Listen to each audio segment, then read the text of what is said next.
大家好，我今日嚟介紹理工大學 HKCC 香港專上學院嘅副學士同高級文憑課程。讀緊中六嘅同學仔，如果你哋有興趣嘅話呢，你可以透過學校網頁嚟報名最心儀嘅課程。HKCC 提供39個唔同類別嘅副學士同高級文憑課程俾大家選擇，範疇相當廣泛，迎合你嘅未來事業發展。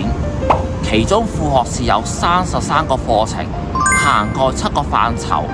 譬如人文及傳意、科技、應用社會科學、工商業、設計學、健康學、測量及建築環境學。至於高級文憑有6個課程，涵蓋3個範疇，譬如工商業、工程學、社會工作。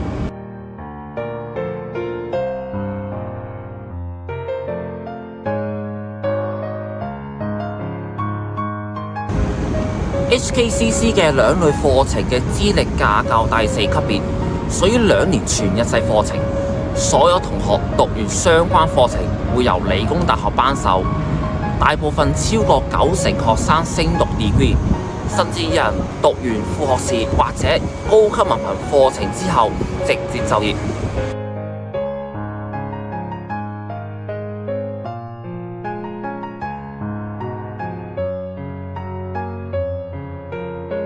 HKCC 會俾一啲學生帶來嘅優勢，好多學生會報讀香港唔同嘅大學 degree 課程，當中8間大學係政府資助 degree 本部課程，其餘大學同埋所屬轄下嘅院校係自資 degree 課程，包括 PolyU Speed 榮譽學士學位課程。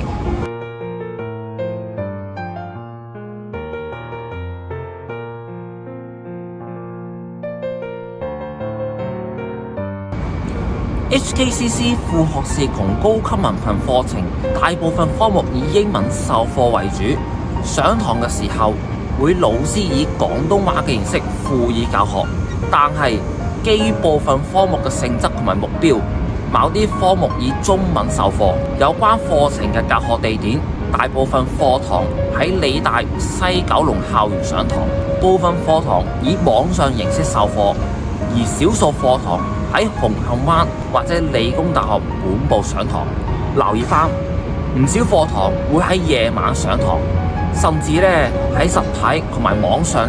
混合形式授課。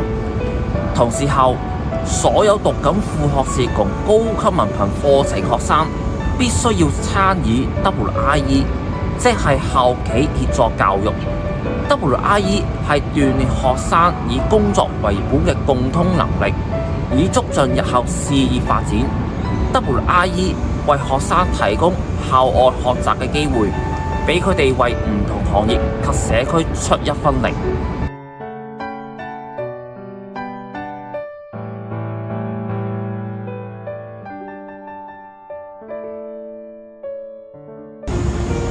講返入學要求，中六嘅 DSE 畢業生需要攞到其中5科第2級嘅成績，而其他同等學歷申請人就需要完成認可嘅香港資歷架構第3級別嘅1年全日制課程，譬如應用教育文憑、毅進文憑同基礎課程文憑。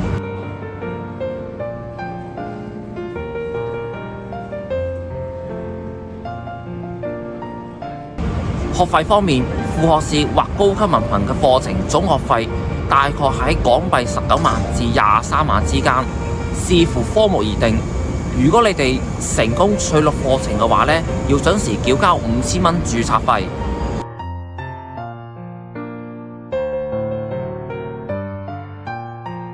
今日就到此為止。如果大家對 HKCC 嘅課程有疑問，